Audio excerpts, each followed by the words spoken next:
Hey guys, so we're just going to sit here and talk for a minute about the true truth behind simul rappelling. And I'm going to try to keep this coherent, but literally I'm just going to talk for a while about this. First thing, I want to sort of dispose some myths here. And these are different myths I've heard from the internet, from people I work with, from comments I've gotten on YouTube, also from even guidebooks. Like, I believe the Potrero Chico guidebook actually recommends to simul rappel. Which, granted, I mean, like, that is like the sport climbing destination, whatever. But let's just start with, I've had two separate friends that I've talked to. One of them's a guide, one of them's just really hardcore recreationalists. And they, with their friends, have done these experiments. They're not like exactly scientific, but they climb a route. Maybe it's 5 to 10 to 20 pitches or whatever, and then they have to rappel those 20 pitches. And they've, in one case, I think they did it with the same route where it was like maybe 8 or 10 pitches long, and they rappelled it normally, and then they simul rappelled it. And those people in particular found that they saved zero, like no time at all compared to regular rappelling. And then with my other friend, they just timed themselves on like half the route and then timed themselves with simul rappelling on the other half. And they found that they saved about 10 to 20 seconds per pitch with simul rappelling. And I think a big part of that is I find that when I'm regular rappelling, if I'm the first person going down, I usually have to mess with the rope going down to get it in a straight line for then the next one or two people to zip down to me. So the person who's taking the most time is often me or whoever's going first, because they have to like mess with the rope in order to get it in line, regardless of how well you kind of keep it. Even saddlebagging the rope, and if you saddlebag it super well so that way it just like feeds itself out, you still have to take the time to saddlebag the ropes. So there's always some sort of messing with the ropes for the first person going down, which if you're the first person, you're dealing with both the ropes going down. But if you're simul rappelling, then you're two people going down and you're each messing with your own rope. So there, no matter what system you do, the rappel is going to be slower than having a rope pre-set up for the next person to zip down. That's a big myth busted right there. Is simul rappelling doesn't actually save you that much time, and you get the extra benefit of incurring a huge amount of extra risk. The second myth I've heard is that simul rappelling is safer. And I don't know where that came from. I don't understand the thought process behind it. Like, why would we, like, I mean, like, I'm actually totally blown away by that statement. Like, I don't even understand the mental leaps that you have to take to believe that simul rappelling is in any way safer than standard rappelling. Let's take it from standard rappelling. The first person goes down. That person is at risk in the same way that any climbing is risky right there. You're just on the rappel. Then the second person goes down. That person then incurs risk, while the other person is kind of separated out of the system. Because that first person has to go down and detach themselves from the system in some way, usually clipping to the next anchor. And now you're essentially out of the influence of that second person. They are fully in charge of themselves. And then if you have a third or fourth or whatever, that's how it goes. When you attach to a system simul rappelling down, all of a sudden, now you're not just in charge of your own safety, the person next to you is also in charge of your safety. Now, all of a sudden, it's a partnership where you're sharing this rope and you're sharing each other's load. And so I don't understand how that's in any way safer. Another thing is your body weight is spread out over two separate strands of rope while rappelling. They are connected in a continuous loop. So, you could argue that, if the rope gets cut, then yeah, you're still going down. But if you think about two strands rubbing over a sharp edge, then you have a bit more leeway there than two separate strands with two people's body weight. So instead of your, let's say, 200-pound load on two strands, which is, more distributive over your 200-pound load over a single strand, now take that 200-pound load, add another 200 pounds, now you have 400 pounds on the same strand, and you each have your own strand of rope. So there's extra forces in there of the counterbalance, and you have that same rope, which then, if you can imagine those two separate strands rubbing over a sharp edge with 400 pounds on each of them, because they have to counterbalance, now you run the risk of a higher force and a higher likelihood of cutting your rope over a sharp edge. Also, you got to think about the load on the anchor. If this is like two bolts on rock, right? Like you can do two people on that, no problem. Like absolutely no big deal. When we get into alpine situations, so you have a tree, like a small tree the same size as me, and maybe girthy, but if that's our anchor, that is in no way as strong as like two solid bolts in solid rock, right? Sometimes we're reaching higher margins here. Now, I'm pretty certain that two climbers can sit on a tree anchor and it's not really that big of a deal, right? But if we're looking at webbing going around the tree that's been there for a few seasons, blasted by the sun, then, that webbing is going to get weaker, and we're putting two people's load on it. And in alpine settings, you don't really save that much time anyway. If you're doing a tiny little 20-foot rappel, why would you simul rappel that? It's losing so much efficiency of what the simul rappel is supposed to add efficiency. And so I see a lot of people employing these simul rappels in really weird spots. Like the last time I saw it, I was climbing the Tooth in Washington, and that has like, if I remember right, it has like kind of two-ish rappels, real rappels on the route. And these people were going right off the top, and they were using a smaller tree anchor, and they were simul rappelling on it because I guess they feel like it saves efficiency. One person had a Grigori, the other person had an ATC. This gets into belay device choice and your rappelling skill, but which are topics I haven't talked about just yet. But it's already just doesn't make sense because the rappel itself is maybe like 30 feet, 40 feet, or something like that. So why is taking the time to set up a more complex rappelling system, tethering yourselves together, and putting the rope all the way to the middle mark of that rappel, how are you saving any amount of time than just one person going and then the next person going? And on top of that, you're taking all the extra risk and putting a lot more force on a smaller anchor. There's just kind of no real logic there. And I'm usually not one to speak up at the crag when people are doing weird things or on climbs, unless it's going to affect me or my clients or my partners I'm climbing with. Throughout the years, I've gotten a bit more confident with speaking out. And I actually told them, there's not really a point here with your simul rappelling, and you're just you could overload the anchor in some way. I mean, it was all webbing that was over a year old. And so I don't know. I was just some random guy at the crag. I didn't tell them anything about my background because I don't want to. I don't want to be that guide at the crag that can't shut up about people doing weird stuff. It's a free country, you can do whatever you want. I mean, if that anchor would have failed, it would have involved everyone at the crag, or if just their setup failed. So let's move on to actual setups of simul rappelling. All right, this is kind of a funny thing to say, but there are actually levels of rappelling.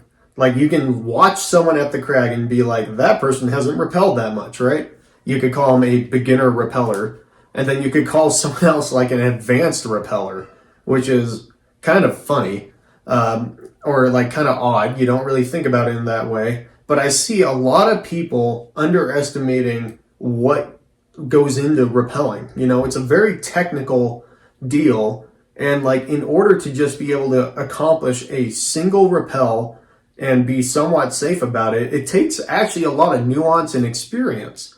And you gain that experience by kind of starting in the single pitch realm, and then you move to that multi-pitch realm, you know, just like you do in climbing. And a lot of people don't give rappelling the respect it deserves, and that's how people get hurt. And so a logical progression to get into simul rappelling would be to start with single pitch rappelling yourself with your ATC or whatever passive device, and getting good at using that passive device with some sort of backup, like a third hand, auto block, pressing. I don't care what you use, but being able to rappel smoothly at a constant rate with that setup, an extended rappel, and knowing the benefits of having it extended, not extended, backed up, not backed up with the leg loop versus backed up with the belay loop.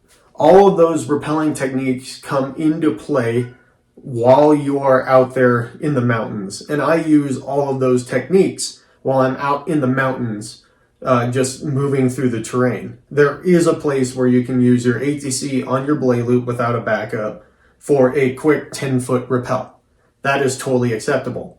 As well as the common practice of using an extended belay device with a third hand backup on a technical multi-pitch rappel that is multi-segmented. So like rappelling down Black Velvet Wall or Goat Wall in Washington, where you're going from 5th class rappel to 5th class rappel. They're all 30 meters. So doing your absolute one thing every time is not fully appropriate in all the circumstances. Now, when you don't know what to do, go to the backup, or the fall back would be extended rappel, third hand on the belay loop. Boom. If you do that no matter what, then you're kind of set up for everything from the smallest to the biggest right there. And not simul rappelling, just like having one person at a time. Part of the decision-making framework right there.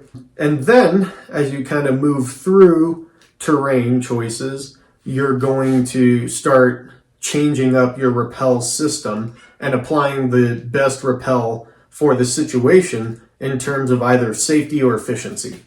So we get into those smaller rappel systems when we get into efficiency's sake.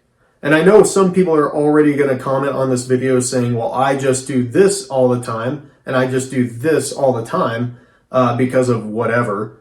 And while that is okay, it's more of a heuristic shortcut, so that way you don't have to make higher judgment decisions. If you don't work in super consequential or complex terrain, then you don't really need to know a bunch of different ways to rappel. An example of that would be if you only single pitch sport climb. If you only do that, then you really only need one way to rig up your rappel. If you even rappel anymore, most of the time we're trying to really switch to just having people lower off in those circumstances. But if you're just working in single pitch terrain, you probably have your one way of rappelling, and then you call it good, and that's okay. And by work, I mean like you could work or you could be a climber out there recreationally. But if you start switching around, so we're moving into multi-pitch rock to single pitch rock to alpine, which is very much a different beast than multi-pitch rock. So that's another big mental jump you got to take is alpine terrain is even 5th class alpine terrain is different from multi-pitch rock. And in that way, descending that terrain, we may use a lot of different techniques in the alpine terrain, whereas in the rock world, we default to our one main technique of extended device, third hand on the belay loop. It's a hard pill to swallow, and it's a hard understanding to really grasp unless you spent a lot of time in both of those worlds. I'm not making this video because I expect people to be able to make those high level decisions in one terrain versus another. That's by no means is expected of you as a person out there just trying to experience the mountains. But this is where hiring a guide and getting really good coaching and going out into that terrain and learning the different nuances of it can really help you stay safer, as well as maintaining efficiency in the mountains. A lot of people, they may want to stay safe in the mountains, but because of that, they lose a lot of efficiency. And I've seen plenty of people on alpine ridgelines pitching out the entire ridgeline because it is, quote, the safer technique than doing like short pitching or whatever. But they lose a ton of efficiency. And it also gives them what I like to call the myth of safety, which is where by using this pitched out technique, you're actually exposing your team to a lot more hazard than staying closer together. And it feels safer because you're using like piece every 5 feet, and you're like climbing from pitch belay to pitch belay. It just feels safer because if you start on rock climbing, that is the roughly the safest way to move through that terrain. Whereas in alpine, you're just exposing your group to higher hazard now, and you're exposing hazard to the groups around you. And a lot of people don't understand that because there's not a lot of resources out there to kind of make that leap from pitched rock climbing to alpine 4th to 5th class, more nuanced terrain. And that's where hiring a guide and having a good mentor can really help you out in these situations. And all that ties into the world of simul rappelling, because I keep on hearing this whole deal that in the alpine, simul rappelling is safer, which makes absolutely no sense. And hopefully I can steer this conversation a bit more into it's a tool, use it here and there, but don't use it everywhere. There are some advanced rappelling techniques out there. There's the counterbalance rappel. There's a tandem rappel. Simul rappelling kind of fits the same in that world. And just to clarify now, counterbalance rappels are where one person is controlling the rappel, but the other climber is on the other line, and they're attached in some way so that way both of them can go down with the control of that one person. That's what we call a rescue technique. So oftentimes when you have to do a counterbalance rappel, it's in a rock rescue situation. A tandem rappel is two people sharing a device, but one person is still really in charge of the rappel. So that could be we're both on two lines and it's a full-on normal rappel, but we're sharing one device and we're both clipped into that device in some way, and one person is controlling the lower. So in both of those systems, you inherently have a bit more control over the entirety because one person's controlling that lower. When we shift to simul rappelling, no one person has control in their entirety because both people are on both strands, they're counterbalancing each other, but they're both controlling their own rate of descent. If we were to start with the very basics of rappelling and move through levels, we'll say simul rappelling should be the most advanced technique that a team undertakes together. And part of this is finding a good partner for it, because I have seen weird stuff out there again. And a big thing is if you're each capable of doing a smooth, steady rappel with an extended device and some form of backup. And instead of the extended device and backup, an assisted braking device is also acceptable. And so what I mean by that is ATCs, extended, third hands on the belay loop, and both of you guys have that on each of your strands, and you can rappel down smoothly. I've seen a lot of people take shortcuts where they try to simul rappel, but this is also like the fourth time they've ever used some sort of friction hitch backup. So instead of doing the smooth rappel, they're doing the bopping down thing, and they don't really know how to actually rappel with that friction hitch. It's nice that they have one because most of the time people put too many wraps on it, so it's like pretty likely to hold, at least, and something's better than nothing in this circumstance, but you got to take the time with two strands when you're just in control of yourself and learn how to smoothly rappel yourself down with that third hand backup. And then you can apply that to the higher technicality of this simul rappel. And your partner better be the same way as well. Once you guys can smoothly lower yourselves with a backup device, then you can move on to the next steps right there. Another thing that I want to clarify is some people think that by tethering to each other, that closes the whole system and everything's good. And it only closes the system if you have that third hand backup or an assisted braking device. So what I mean by that is if you imagine two climbers not tethered together, one person zips off the end of the rope and then the other person will, it'll just pull through the system and then they both go down. If you're tethered together, then one person rappels off the end of the rope and then the rope zips through the system and you both go down. The other example would be if you're nowhere near the ends of your rope, you're tethered together, and then one person's rappelling without a third hand, one person does have a third hand. If the third hand person goes too low, the person without the third hand can hold the team together, and because they're tethered, so it's kind of closed. But if the person without the third hand decides to let go, the person with the third hand can't hold anything, because there's no force to hold the rope on this person's end. Once they let go of their third hand, that person with just the ATC is going to rocket down. The rope's going to pull through the device, which goes up and then back down to the person with the third hand, and the whole thing falls apart again. So you can't just have one person with a third hand and then creatively tethered to the climber. You can do it if you're tethered above the climber on the rope in a counterbalance scenario. That would actually save the third hand person, but it won't save your buddy. So the tether only works if you both have extended devices, third hands on the belay loop, or both have assisted braking devices, or one of you can have an assisted braking device and the other has the third hand. You gotta have a backup in the system, and then the tether will actually do its job to protect each other.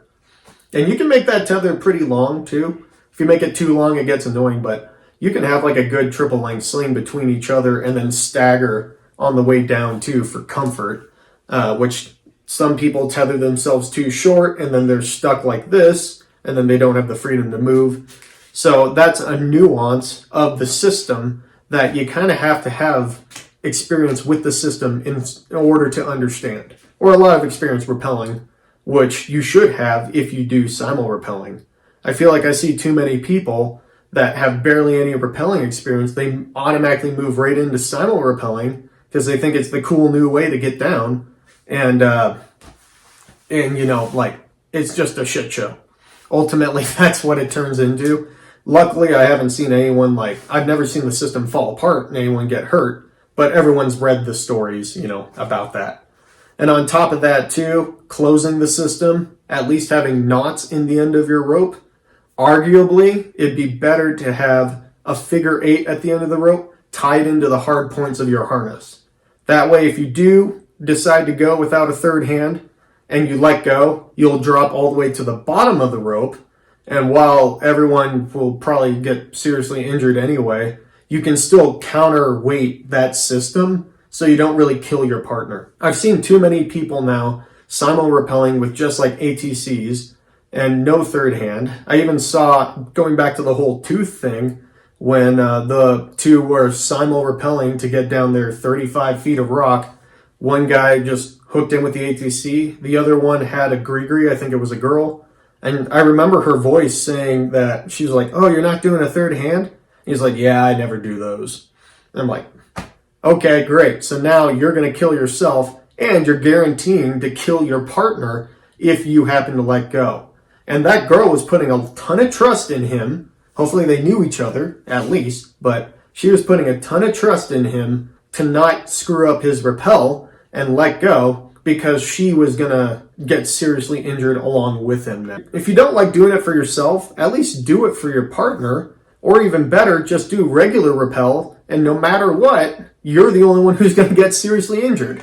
So, I guess that's a plus. Choosing your terrain for simul rappel, don't go in a tight little gully or something like that with a ton of rock fall. You can knock a ton of rocks down on each other. It's a very specific technique, and I think since a ton of pro climbers do it, that's always the catalyst for making a lot of recreational climbers doing it. And that, of course, goes along with the same statement of just because you see a professional doing it, that doesn't really give you the green light to do it yourself. It's like an obvious thing that professional climbers have to take on a ton of risk to do anything that they do, like doing these big expeditions. They'll at least understand the risks a little bit, like sometimes I kind of wonder like how much they've gotten away with it. But I mean, these techniques, especially simul rappelling, kind of kill pro climbers just the same as a recreationalist. It's like not really an argument to say, I saw this pro climber doing this thing, so it's safe. That's just not how it works. It'd be like watching a pro snowboarder stomp a cornice. And if that cornice falls on snow below and it doesn't avalanche, then they're like, okay, we're good to go. But it's like, then they take 3 turns and the whole slope avalanches because they have a warped understanding of their setup. And the same thing exactly happens in the climbing world with anyone, really. I mean, that happens to guides all the time too. I don't want to try to sound ranty about this. I'm passionate about this topic, and I'm just scared that, more people are gonna get injured or die because they're trying to employ these techniques based off of something that they heard from somewhere, which in itself is already a misconception. And more and more people are climbing, more and more people are learning off of the internet and from their friends at the gym who knows where they learned. And it's getting kind of sketchy how many people are out there using this technique in situations that are completely inappropriate or totally applied wrong, or they themselves are not good enough at rappelling in order to make the system work. And they're just adding on a ton of extra risk in the situation right here. Me personally, I haven't simul rappelled in years, since I was like a young college kid, really, because now after learning everything I did about it, there's just no point to really simul rappel. And the big thing is when you're in a group of 3, that's when simul rappelling actually really makes a lot of sense. But at that point, it's not really simul rappelling because the third person puts their ATC or whatever in the rope at the anchor, which if they're clipped to it, it can actually make each line in itself fixed in place. So if I have my third person up there clipped to both the lines, both those ropes are fixed, and then 2 people can go down on either strand. It's not a simul rappel. It's what we call the speed rappel technique when you're in a group of 3. And if one person screws something up or whatever, the other line is fixed in place and the whole system doesn't fall apart. So it's not really simul rappelling, but that is an example of if you have 3 people and you're rappelling on one rope, you can rappel on separate strands in order to make the rappelling go faster. I'm not sure if it actually does or not. It may at least just give the illusion of moving faster. But again, each person has to be a competent rappeller, and they have to know how to work with a third hand and be smooth about it and be willing to stop and mess with their rope in order to get down to the next anchor. So that in itself is also a very specific technique, and it's one step above simul rappelling in terms of advancedness. If all those pieces fall into place, it makes a lot of sense. Another thing that makes a lot of sense is if both people have a mechanical assisted braking device, like a gree-gree, that's what really puts simul rappelling together right there, is that assisted braking feature. You still have the system closed, obviously, by like the knot or in the hard points or whatever, but that really helps with the extra forces that are applied to that situation and can add safety to the group. So 2 gree-grees attached to each other with a sling, that's at least what you want in simul rappelling land. Yeah, I mean, I just hope that I don't see too many people trying to simul rappel down alpine routes that are only like 2 or 3 rappels to begin with. I mean, like in the course of your day, that doesn't save any time, and it applies a huge amount of risk to your party and anyone who is below you. So there's already so much risk in climbing. I don't think it's really worth a risk that you can completely control. You can completely control a simul repel. You cannot completely control rockfall or whatever. So it's like, if you can completely control a risk, wouldn't you decide to take it away? And people add it on just because there's this idea of it being faster or more slick or whatever out there. Hopefully this video didn't sound too ranty. I got kind of into it in the middle, I will admit that. Thanks for staying tuned this long into the video, because I ended up talking for a while. And then let's get a conversation going, let's try to maybe build a framework of thought for applying simul rappelling into the real world. Share your stories, talk about any other things that you guys may have found, and then we can actually talk about it in the comments section a little bit. Stay safe out there, guys. Thanks for watching, and I'll see you in the next one.